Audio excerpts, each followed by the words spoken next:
Chembur school बसवर झाड कोसळल्या प्रकरणामध्ये एक महत्त्वाची माहिती समोर आलेली आहे।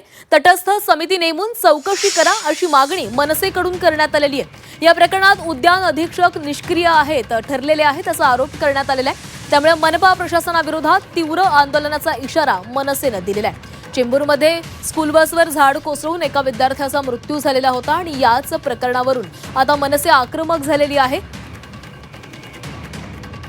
की तटस्थ समितीकडनं याची चौकशी झाली पाहिजे आणि जो अधिकारी 2-2 वर्ष निष्क्रियपणे बसून आहे त्या अधिकाऱ्याची तिकडनं बदली झाली पाहिजे किंवा निलंबन झालं पाहिजे, ही आमची मागणी आहे। सत्ताधारी पक्षाच्या लोकांनीही अगदी महापौरांनी सुद्धा सांगितलं हा अहवाल मान्य नाही, सगळ्या महानगरपालिकेच्या नगरसेवकांनी त्याबद्दल म्हटलं की अहवाल मान्य नाही, तरी सुद्धा प्रशासनाने त्या संदर्भात कुठलीही कारवाई किंवा भूमिका ही जाहीर केलेली नाही।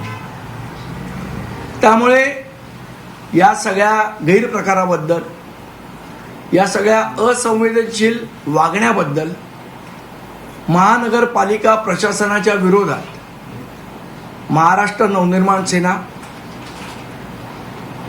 टोकाचं आणि तीव्र आंदोलन करेल। पुढच्या आठवड्यापर्यंत आम्ही त्यांना वेळ देतोय, सोमवार मंगळवारपर्यंत आम्ही त्यांना वेळ देऊ।